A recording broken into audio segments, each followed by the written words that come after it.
Well, welcome to the Come Together Music Podcast. This is the show where we use music to find common ground. I'm your host, Shaka Mitchell, and at the Come Together Music Project, we believe that music is a great tool to deepen existing relationships, create new ones, and build bridges across generational, ideological, and socioeconomic divides. I'm really excited for today's session. I know we're going to hear some great songs, but even more than that, we're going to hear some great stories. So let me welcome our guests. First, Jason Caplan. He's a music entrepreneur. He's a financial advisor based in Memphis, and he leads the Universal Language Room and Beit Abalafia programs. Jason, thanks so much for being on with us today. Thanks for having me, Shaka. It's great to be here. Well, and joining Jason is his friend, Gilbert Smith, a.k.a. Chill G. Gilbert, great to have you. Vocationally, Gilbert Smith is an administrator at Columbia University, but he's also a rapper, a nature lover, and he's a guy who finds that everything around him is relatable to songs. So, Gilbert, thanks for being with us today. It's good to be with you. Well, I'm really excited to learn more about both of you. I know our audience is going to find your picks really interesting, surprising as well. And let's jump right in. We're going to review 4 categories today, but for that first category, I asked you for a song that reminds you of your youth. Jason, why don't you take us back a little bit? What is the song that you picked? I really love this program, Shaka. I love this exercise, and I hadn't thought about the song in a long time. So it was supposed to be pre-teens, so something in the 80s for me. That was Axel F. That was made famous by Beverly Hill Cop with Eddie Murphy. And the author, the writer of it is Harold Faltermeyer, which I didn't know his name. I just knew the song really well. And that is my first pick. All right, well, let's give it a listen. Axel F. All right, Jason, thank you. That was Axel F. It's impossible for me to hear that song without visualizing Eddie Murphy. Exactly. Soundtrack Right. perfectly with the movie. Yeah, so okay, so tell us about that. Where are you? Preteen years. You're in Memphis now. Is that where you grew up? I grew up in Virginia, Richmond, Virginia. Yeah, and Okay. I can't tell you where I remember hearing the song, but I remember seeing the movie. And I think the movie, I should have looked it up. I think it was 84 or 86. I don't remember.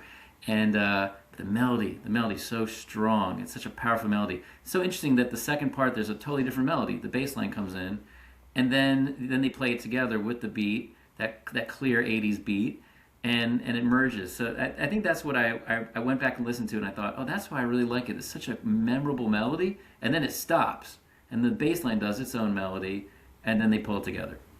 Yeah, yeah. So I don't know if this has happened with either of you, if you've seen this, or whether or not you have kids, but I recently heard this song again because one of my daughters has some app on her iPad that it's like one of these music apps, where you're supposed to like touch the dots, that almost like Guitar Hero was, Yeah. where you touch the dots in sequence. And like she was just trying to get through Axel F on repeat. And she was like, Daddy, why don't you come and try this? Have you ever heard this song? And I was like, yes, I've definitely heard the song. Of course, to her, it was brand new.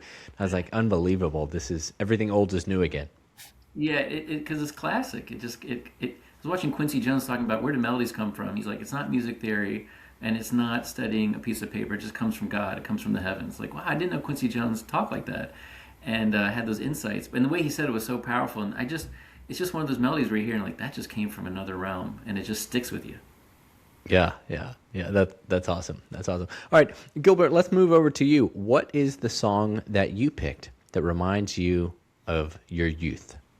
I picked Ball of Confusion by The Temptations. Oh, great song. Let's give it a listen. Okay, Ball of Confusion by The Temptations. Why'd you pick that song? It struck me in so many different ways. I mean, so you can tell, I guess, by the era that my youth was a little bit before Jason's youth. But there's a few things that really stood out to me. One is just it's a funky song. I was totally into Motown and that whole thing. But beyond that, I mean, it was a sense of identity. I mean, the talking about what was going on in society, and I realized even as a kid that music was a very powerful pedagogical tool, and that it was part of movements. Because I didn't want to just listen to it, right? I wanted to think about what it was projecting and how it could be a part of a movement, and how these things kind of bring out hard truths that people would debate vigorously in other environments, but you listen to it in a song, and you can kind of take it into your spirit a little bit and think about it in a different way. Yeah, that song is not, probably not, I don't know. Maybe I'll speak for some of our listeners here, but at least for me, like that's not the song I immediately associate with the Temptations either. It's really different. Yeah, yeah. Now, was your home, was your family kind of into activism, or was this kind of one of those things that was a more subtle thing, and next thing you know, you're listening to music that, as you say, has got this political vibe to it, almost a subversive kind of thing, but it's by this group that we've all had in our living rooms, the Temptations. Sure, sure. I mean, we were dancing to My Girl and all that kind of stuff too, and I think so. Yeah, was my family into things? I think my parents were definitely they grew up in the Jim Crow era South, so they're definitely part of the civil rights movement. At that, we lived across from people who were like Panthers and that sort of thing. But one of the things that my parents were very much into is an idea of a, maintaining your own culture, but having a unified vision of the world and working with everybody. And that was really probably motivated primarily by our faith. We're Baha'is. But this idea of, you can do something in the world to make it better is important. And the thing that struck me about that was, wow, you can use music as a vehicle to promote that. Yeah, that's really lovely. Thank you. That's a great segue, actually. I mean, I didn't expect to tee you up for this, but you did it yourself.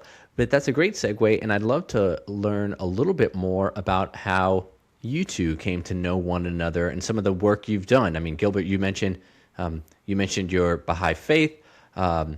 Jason, I know that you're a person of faith as well. Yeah, talk to me about how you two met. Jason, you want to start? Sure. Yeah, Shaka. I was living in New York City, and it was about my 6th year living there. And I was actually in rabbinical school, actually Orthodox yeshiva at the top of Manhattan, Washington Heights Yeshiva University, which was so good to me, letting me enroll.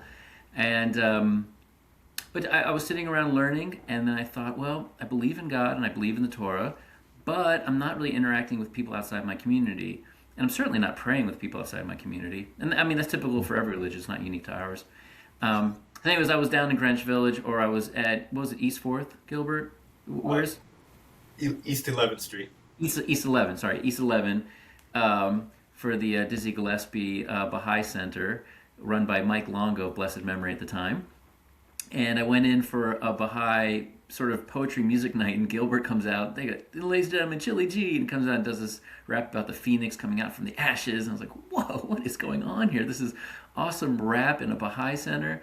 I got to meet him. So we were talking, became friends. I'll let Gilbert pick it up from here, but that's really where the story starts. Yeah, so as Jason mentioned, I'm a rapper. Chili G in the place to be. When I rock the mic, I rock it viciously. And at that time, I was hosting an open mic night, and so we had people there of every ilk. I mean, people who would sing, dance, do poetry, show visual arts, and Jason came because there was a night that was open to the community to come in and hear jazz. Mike and Dowdy Longo were sponsoring that, and then I was on, I think it was once a month on Fridays, I was working with a group of people to host an open mic. And he came, and he showed up with another gentleman that we've worked very closely with, William Ruiz. William came in toting this huge Taino log drum, and Jason had his guitar with him. And yeah, they got up and they just started, playing some really mellow stuff. And it's very meditative, and that struck me.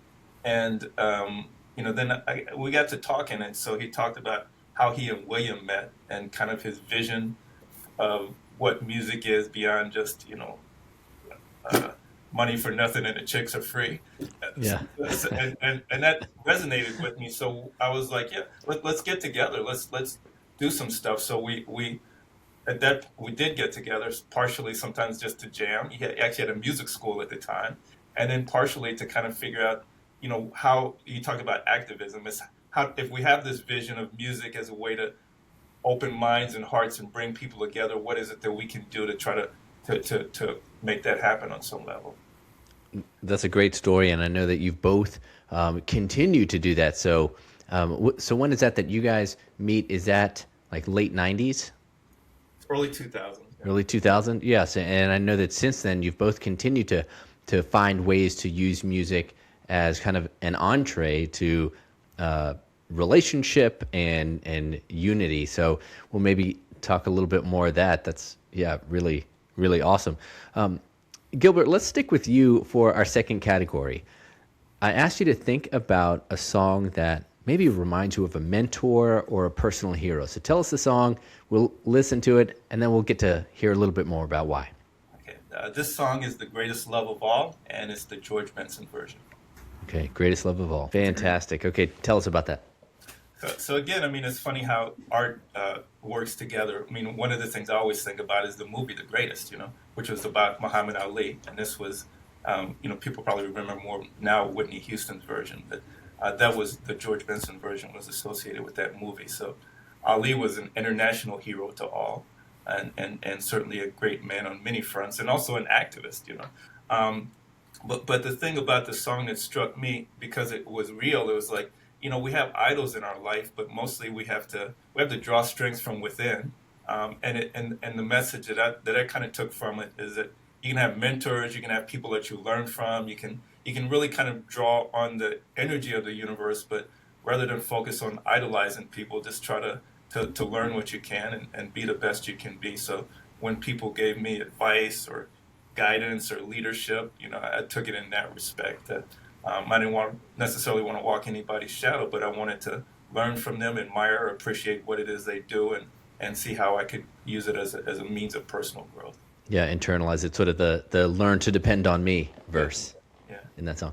Yeah, thank you for sharing that. I don't know that I knew that was originally a George Benson song. Did he write it? Do you know? I think he did. I know it was part of the Greatest movie with Muhammad Ali, and he was the one who recorded it initially. I believe he did pen it. I'm not sure. Yeah. I'm definitely much more familiar with the Whitney Houston version. In fact, we used to sing it all the time in my middle school, which was a Catholic school, and I don't know that there was an assembly that went by when Sister Pat didn't have us singing "The Greatest Love of All." I mean, all the time. That's amazing. I would have known that was George Benson. Yeah, I had no idea. Sang it that well. Yeah. That's awesome. Yeah. Well, Jason, what about you? What's a song that, when you think of maybe a personal hero or a mentor, what's the song that you thought of? Yeah, my key song, without a doubt, there's no competition, is Love Supreme by John Coltrane.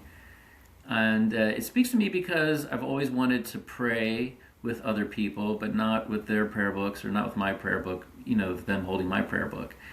And John Coltrane, I was listening to him in 1998 or 99. I was getting involved with different religious groups, and I just, you're in college thinking, oh, I'm going to, first of all, you're in college. For me, I was thinking, shouldn't I be partying and going wild? And I was like, why do I not want to do that? What is wrong with me? And then I was getting involved with religious groups and, thinking about God and prayer and spirituality. But I also thought at the same time, I'm not really a member of these groups either. And it was hard because, when you're that age, you want to belong. I mean, probably at all your age, you want to belong. But with Coltrane and Love Supreme, he's just him talking to God. And you can just hear the prayer. And to me, that's leadership. He just said, this is just who I am. And I don't think he ever really joined a group and said, I'm an X, Y, or Z. But he said, I believe in God. He wrote beautiful poetry to God in the interlinear notes, and he played that through his saxophone. And it's really, as we'll get into it maybe a little bit more, that's really where the Universal Language Room comes from, is listening to Coltrane and other people and thinking, wouldn't it be cool if prayer was music? And so he really led the way in 1967, I believe the album came out. And people still talk about it all the time, and we're getting close to 80 years into that album being released. Well, let's listen to it, and I will say that you gave me the greatest challenge of finding a 45-second clip from a 3-part song that goes like 20 minutes. So yeah, he was doing a lot of prayer. Yeah, so forgive the Forgive Whatever the part's good. clip selection. Yeah. Well, here we go. I love Supreme. It's a really phenomenal song. I encourage listeners to go and listen to the whole thing and see the movements. And something that I learned about it after you sent it over, Jason, is that he plays that sort of riff, that sort of 4-note riff and the surrounding notes in all 12 keys. Mm-hmm. I did not know that. That's pretty amazing. Yeah, and you Yeah. can look at that with one of his diagrams. He drew a lot of diagrams about music. So he's got all these interconnecting circles, and he puts the notes together. I'm not exactly sure what he was drawing, but if you look at that while you listen to him go through all 12 keys, you can really get the idea he's trying to do something comprehensive. Yeah, yeah, that's pretty amazing. So, as you were talking about sort of some of the inspiration for why you picked this song and your affinity for Coltrane, you mentioned the Universal Language Room. Tell us a little bit more about that. Yeah, so I was in Washington Heights, and I was trying to meet my jazz heroes living there, and I asked them if they come play at this synagogue called the Bridge Shul, which is next to the bridge to New Jersey, George Washington. And they said no, and then one person said yes. I ended up making a series of all my heroes, and there was Dave Liebman and Phil Markowitz and Andy Statman, John Zorn, Kenny Werner. These are all my music heroes. Anyway, so they were there, and long story short, Liebman was playing with Phil Markowitz, and I was listening to them in the synagogue. The setting was proper. It was God-based, and I thought, wouldn't it be great if Liebman said, hey, Caplan, get up here, and I'll show you what I'm doing, and let's interact, you know? Or if I jumped up there. And it's just not the typical thing for a jazz performance. So I thought, but what if it was? What if we had no audience and we had a universal language room and a jazz artist guided us in the language, like a French lesson, like an Arabic lesson, a Hebrew lesson, you know? Here's how you speak language. Interact with me. And so that was around 2004, and that really kicked off the Universal Language Room program, which took about 20 years to really get started, but it did well in 2024. And it's a joy to be a part of. It's like sitting inside a Coltrane album. Yeah, and am I right that, Gilbert, this is something that you've also helped to kind of bring to the New York area where you are also? Oh yeah, absolutely. So the Universal Language Room is not a place, right? It's a concept. It's really right here. And so Jason and I have been doing it together for quite some time. So we've had Universal Language Rooms, and I've gone down to Virginia. We started it when he was here in New York. We've done stuff in Tennessee. We've been to churches, meditation spaces, synagogues. We've been to the Baha'i Center. We've been to people's homes. We've been to colleges and universities. We went to Yale. We went to Johns Hopkins. We've been to Bergen County Community College. But basically, the whole idea, kind of he talked about how he conceptualized it. But the real point is that if we see a world that's divided or where people are segmented or siloed, Mm-hmm. what is it that can bring them together? What basis or foundation is it that helps us come to a point of unity and communicate better? And so part of it, when people will say, well, you just have to sit down and have a discussion. Well, what's the catalyst for that? If you believe one thing and I believe one thing, we see the debates going on in the political sphere and that sort of thing. But we said, how about if we could just start with nonverbal communication? This idea that people come into a session and they use music to kind of create a bridge that then can flow to something a little bit more. So some people are accomplished musicians. They come in with instruments.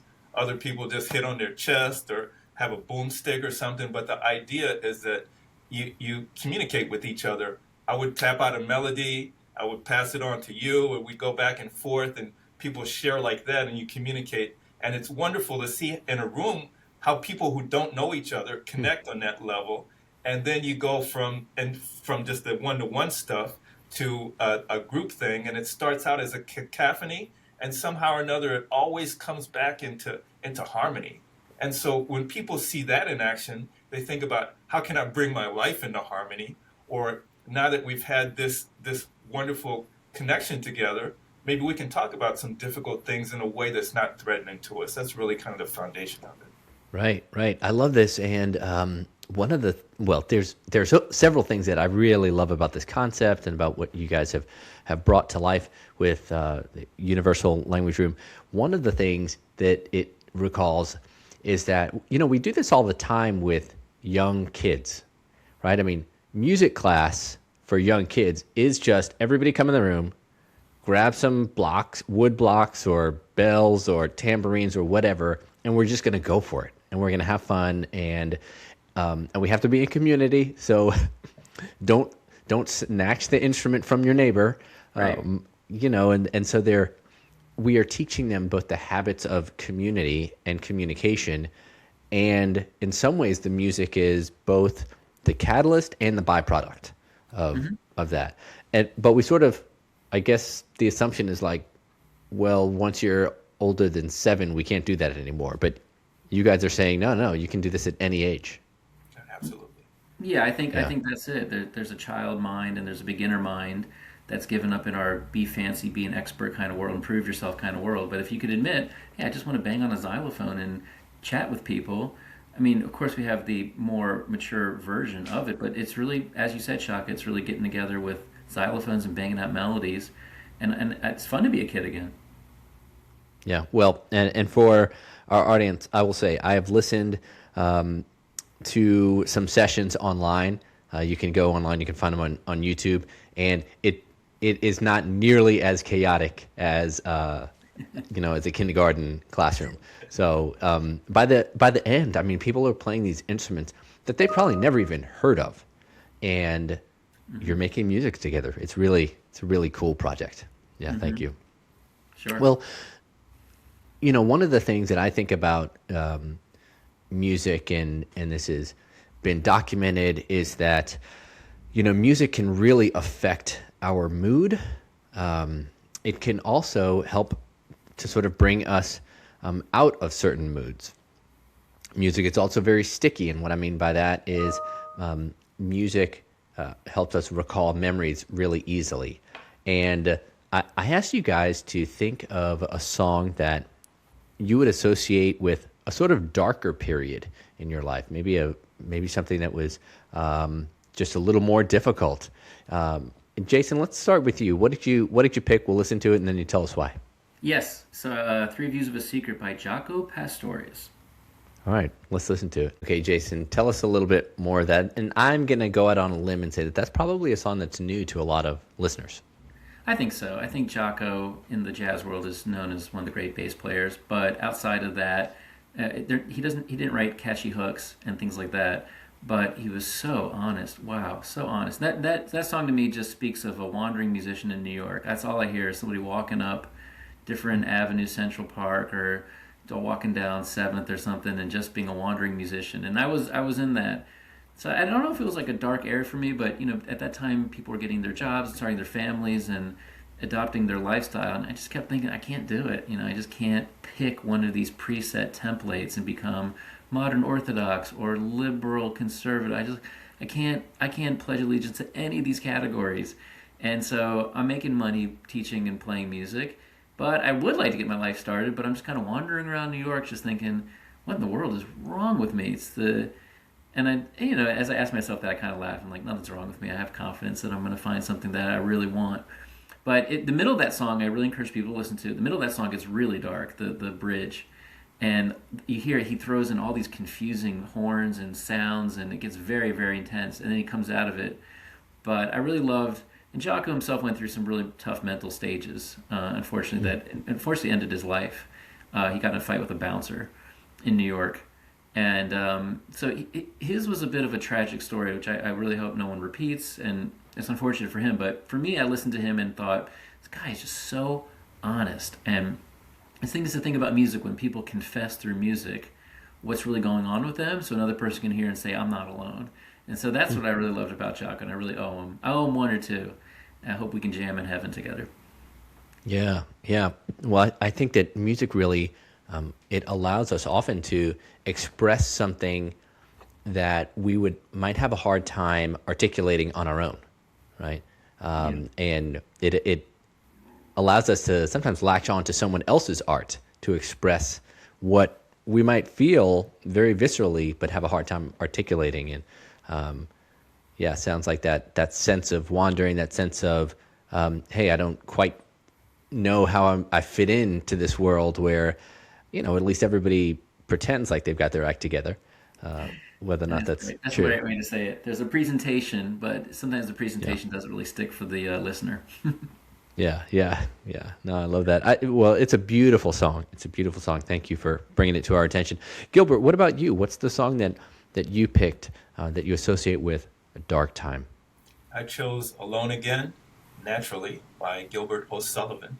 All right, here it is. Alone Again. All right, Gilbert, tell us about that. And maybe tell us, give a little bit of the story of the song, and then we want to know why you chose it. So, I mean, the song is very powerful and moving in some ways that I didn't even think about when I first listened to it. But what it really speaks to me about is more than anything else is vulnerability. And while it's a sad song and it reminds me of dark times, it also, I mean, it also gave me a sense of hopefulness in the sense that you can be cathartic about the difficulties that you face in your life and express yourself through music and art.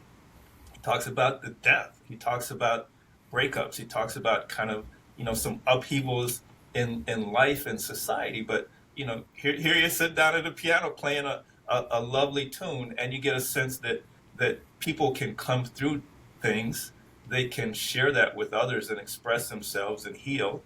And you also get a sense that you're not the only one who faces difficulties. I think that's really what this song meant to me more than anything else.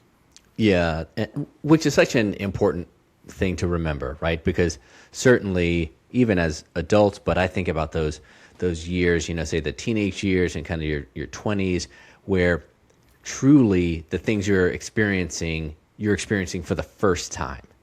And it just feels there's a loneliness there, even though we know that billions of people before us in the history of the world have had their hearts broken. It's still like you weren't one of those billion.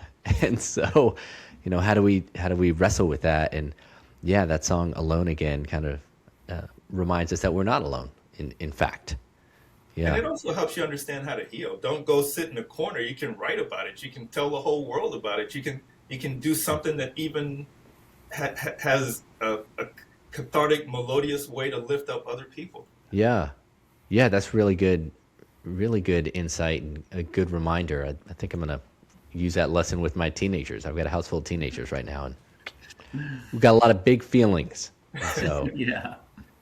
yeah, maybe let's write about it, not shout at our sisters. Yeah. Speaking of that tumult, for the last category, I asked you guys to think about something that's kind of the opposite of tumultuous, but to think about a song that helps you feel peaceful, right? Because again, we mentioned that music can help us help alter our moods. In fact, right? I mean, I'll tell you there's a time when I was a competitive runner, and I remember I got really into a particular James Taylor album. But my public service announcement is James Taylor will not help you run faster, right? Because I remember a specific race, and I'm running around, and he's got this song called Blossom, and I had this song Blossom in my head, and that did not help me pass anybody during that race. I was up there just having a great day, and but I didn't have quite the aggression that I needed to go Meditative. fast. Yeah. Yeah, yeah, would have been much better on just a nice Sunday stroll or something, but music can really help us feel peaceful. And so, Gilbert, we'll come back to you. What's the song that you picked that helps you kind of get to that state? I chose Three Little Birds by Bob Marley and the Wailers. Well, here it is. Okay, so we can make our guesses, but yeah, why does that one speak to you? Well, other things to me spoke to vulnerability, but this spoke to me about thankfulness and inner peace. So I mean, whenever I hear it, wherever I am, which is, it seems like it's everywhere, right? This is why music is so powerful. It's something that came out in the '70s, and I hear it today. It's in commercials. I've been to different places in the world. I was in Israel actually, and I heard kids singing it on the street, down in the airport. So the idea that it can be universal, but somehow or another expressing happiness brings joy to other people. I just listen to it and I feel good. I mean, it's a very visceral thing. But also it makes me think about inner peace being important to kind of project an outer peace and happiness and help bring people together. But also this notion of thankfulness. I mean, um, this too shall pass. I mean, you always look for hope and you try to be a beacon of hope and draw strength from the positive to get through whatever it is that you need to do through. And I can hear this, in the depths of, some difficult thing and right away my spirit will jump and soar. Yeah, that's great. Let me ask you a follow-up question, and Jason, feel free to chime in on this also because you're a musician. Do you think that that music that people write sort of necessarily reflects kind of the state that they're in? Meaning, we were joking in kind of the pre-show a little bit. We were talking about some other groups and potentially aggressive groups. I mean, I was joking about Axl Rose. Could Axl Rose have written Three Little Birds? That's a good question. Well, probably. I mean, here's the thing that I've learned about being around musicians. I'm a poet and I like to think of myself as kind of a musician myself. People are very diverse. I mean, I've been with Jason at shows and like, like the piano guy didn't show up. And so, the drummer sat at the piano and started playing, or we've been with guys who play in jazz bands and they just jump right into a funky rhythm. I mean, I'm a rapper, I've written country songs. So, I mean, I think that some people, it's interesting. Everybody has a different process in terms of creativity and songwriting. Some people write from their own personal experience. Some people have draw from their imagination. But it's interesting. I mean, I think of Darius Rucker, for example. He started out doing pop stuff, and now he's doing country. Jada Pinkett Smith was doing some hardcore stuff. I mean, the idea that people aren't in a box or they have different moods, different ways of thinking about things, different ways that they, kind of express themselves. Probably, yeah. I mean, and we've also seen a progression of different artists at different phases in their life to express themselves differently. Absolutely. Yeah. I was thinking of Carrie Underwood doing the American Idol, and I didn't know she was called Jukebox Carrie because she knows every single song, and every contestant who came up, she knew the death metal, heavy metal, country, rock, jazz. She knew every single lyric of every song. I was so impressed by her. So in terms of artists relating to music, I think Axl Rose could listen and relate to and cover Three Little Birds. I don't know if he would have received it. I don't know if that was his wavelength to receive it and create it and bring it to the world. But so I think you're right on that. Certain people are going to receive a certain tune, like Igor Stravinsky is going to receive a certain tune, and it'll come out a certain way. But I think we're all kind of prisms for this unconscious, collective unconscious, God's intellect, whatever it might be. But sometimes when you hear a song, you're like, yeah, I could see that person. That's the one who would bring it to the world. Yeah. I didn't know three of the songs Gilbert brought today. So, I mean, I didn't know George Benson sang that. And, I mean, I've learned a lot from his selections of folks. Like Temptations, I didn't know that was them singing that tune.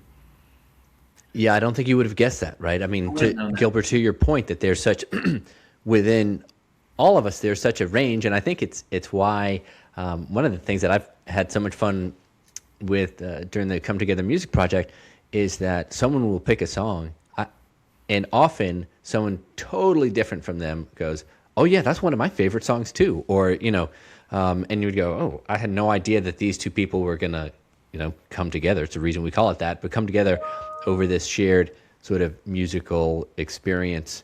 And I can see how that's true within ourselves. Yeah, Jason made a really good point. I mean, I think we both believe in universal consciousness and really trying to draw up on the spirit for inspiration. But kind of who becomes the catalyst or the channel to give that depends on what wavelength you're on. So that's part of it as well. What is it that I'm open to receive? And that's your own kind of personal energy and personality and other things that go into it. Right. Okay. Well, maybe maintaining that theme a little bit. Jason, tell us about the song that you picked that helps you feel peaceful. But I think we're going to get some of these themes about being united and sort of this this universality of music as well. So tell us the song. We'll listen to it. I know it's near and dear to both of your hearts, Yeah. and then we want to learn a little bit more about it.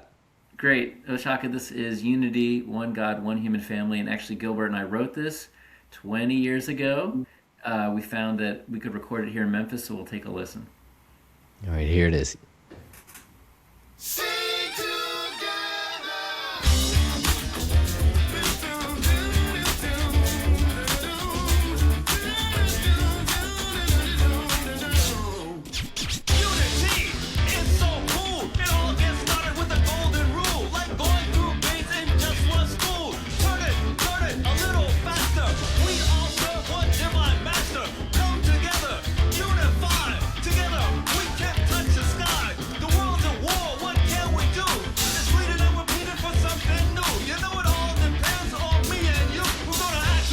It's always been true.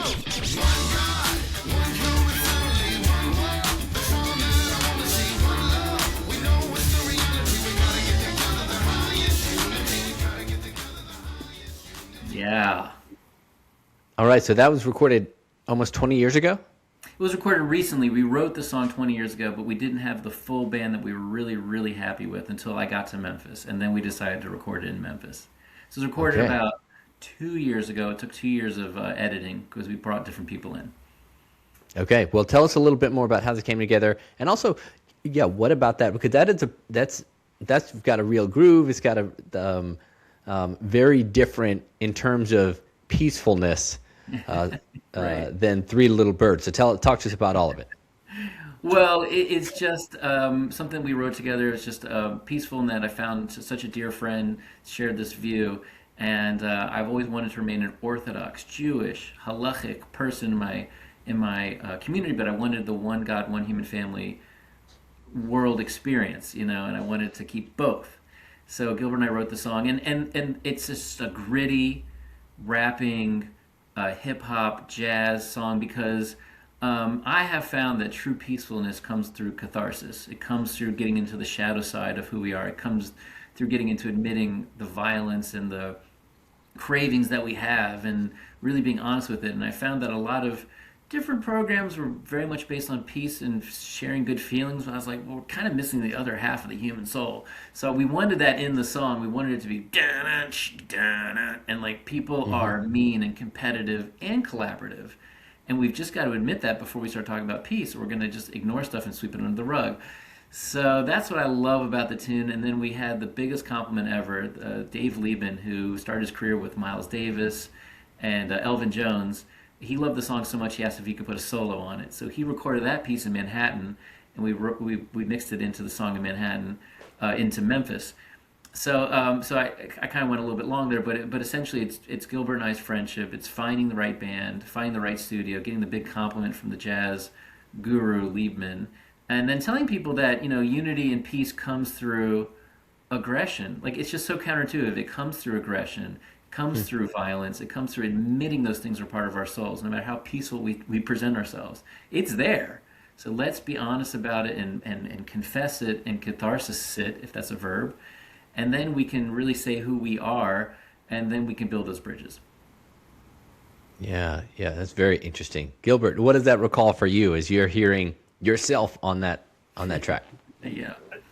Just that I love music, I love unity, and I mean, and kind of one feeds on the other. But it also, this idea that the whole is greater than the sum of its parts.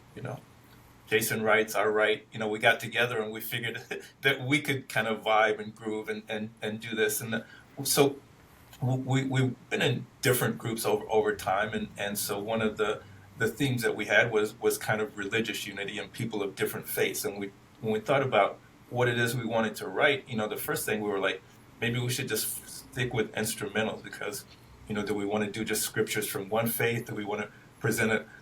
And then we kind of came to this for two reasons. Number one is it's what flowed with us.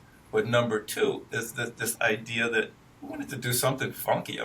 When people think about spirituality, I think we often think about ethereal things, right? We didn't want like harps and birds and angels floating down. We went to go with what we were feeling, Yeah, yeah. so like he said, it's a little bit gritty in that regard, but it's clear, and I think it's wonderful that we're sharing it on this show because you notice one of the taglines there was "Come Yeah. together," yeah, which is essentially what it's about. It's a way to try to reach people and let them know that we're more alike than we are different, and whatever differences that we have, if we focus on something that's greater than us, then we can overcome. Well, one of the things I really enjoy about the song itself, but also the origin story, is that you guys, it sounds like, weren't trying to say that to achieve unity there has to be a sameness, but in some ways quite the opposite. That let's accept the fact that we're all different. We're coming from different places, different talents, different tribes, different faiths. You name it, right? Can and despite those things, we can still find some common ground, right? Let's unite around the commonality. See if we can dial those things up as we find that the other things maybe fade into the background a little bit. That's a great way to say it. And I'll just say on that point, I was going to a lot of interfaith programs before I met Gilbert, and it was just coming up short for me. Everyone was very sincere, and it was really nice, but they were saying, well, my scripture says this. Well, my scripture says that. And I'm like, well, who cares? I mean, like, and I have a lot of respect for all the scriptures, but like, each time you say, well, God said this, and our verse reads it that way, I'm like, okay, so we have a block here. We cannot agree that what the scripture says or how to interpret it. And your faith reads it that way, my faith reads it this way. We're at a roadblock. So we can keep talking about the roadblock, or we can talk about something else that brings us together. And it's a critique of interfaith, and I really believe in interfaith dialogue. But there were just gaping holes. I mean, only God's perfect, so anything I say, you're going to be able to poke holes through too. But my review of interfaith was, or even multiculturalism was, we all have these different cultures, but are we all the representative of a collective, or are we just ourselves? Like, can we get down to the individual level and completely disagree with somebody, but say, I'm going to find a way to live with you? And we found that music's the glue for that. Music is very sticky, and you just can't you can't dislike somebody who loves George Benson. You're like, I guess I could be friends with him. We both love George Benson. Right. There's got to be something redeeming in there. Yeah. There's something redeeming. You just can't push that person away. By the way, a short, small world. George Benson's bass player, Stanley Banks, who played on all of his classic albums, did play a show with us in New Jersey. And that was a huge thrill. So we did get that kind of name-dropping star status connected to George Benson. Stanley Banks is one of the greatest bass players. That's super fun. Well, guys, as we sort of wrap up this episode and land the plane, I want to ask you the thing that I ask all my guests, and that is, what's something that you heard from one another that surprised you? Anybody can jump in. Well, it's funny, we've known each other for more than 20 years now, so there's not a whole lot of surprises. But one of the things that I learned just from listening to his selections is that, it's funny that I focused on kind of the songs that jumped out at me lyrically, and he focused on things that were more instrumental. And so it made me think about how we view the world, and how, sometimes it's okay to just listen and get a feeling and let that drive kind of a thought or action, or be more meditative than to say, somebody said this and it made me think that. Yeah, that's so interesting. I mean, you're kind of highlighting the fact that even within music, there are these sort of different modes that we're drawn to, in these different traits. Yeah, super interesting. What about you, Jason? Yeah, for me, Shaka, it's I have known Gilbert all these years, but I don't know if I always know what his roots are. So I think the Temptations, Ball of Confusion, I had no idea it was the Temptations, and I know My Girl. So I mean, that's Gilbert to me. He's very calm. Anyone can talk to him, and he's very just approachable. But he's got this burning drive for social activism and to make the world better. So when I knew that, when I heard Ball of Confusion, I know that one, but I didn't know it was Temptations. Like, that fits Gilbert perfectly. That's like that whole repertoire of that band, Temptations, is, look, I'm going to be a social activist, but I'm not going to be chanting in your face. I'd like to sit down and talk with you about that. And somebody that Gilbert and I both admire, Daryl Davis, is the kind of person that does. Well, actually, Shaka, you're part of Pro Human Foundation, and that's the Daryl Davis group, just to give them a plug. But, and so we admire people who are like, look, the world's got to change, and this is evil, but let's have coffee. Let's talk about it. Right. That's important. And that's what I learned about Gilbert. That song selection really highlights that for me. Yeah, that's cool. And it also makes me think that, thinking about that Temptation song and really Gilbert selecting that Temptation song, the other assumption that we can make is that, well, just because we're having coffee with someone, that doesn't mean we agree about everything, right? And we've got to be curious sometimes and inquisitive to sort of say, all right, let's not just take it for granted that because we, have a few of these things in common, that just means we agree on everything, right? Because there was a whole lot. I mean, Gilbert, you talked about your parents who grew up in the Jim Crow South. Well, we know that there was a whole lot of just like kind of go along to get along or get along to go along. And that doesn't mean that people appreciated their situation. It meant that a lot of times they were doing this for survival. It didn't make sense to always kind of speak up, right? And I know that artists like the Temptations also felt that too. They had to balance some of that. One of the things that I learned about Jason too is that you can also see light in dark times. He talked about Jaco. I knew him during that time that he was talking about being a wandering musician, and that's not what I was picking up. I was picking up that drive that was in him, that spirit, and that's what he was about more than anything else. Whatever was going on, he was always thinking, how is it that we can get people together? How is it that, this thing that we all love, music, can be kind of a way to celebrate and unify and uplift? Yeah, well, that's fantastic. Well, want to really say thanks one more time to Jason Caplan, Gilbert Smith, a.k.a. Chili G, to you both for coming and joining us on this episode of the Come Together Music Podcast. Until next time, take care. Thanks, Shaka.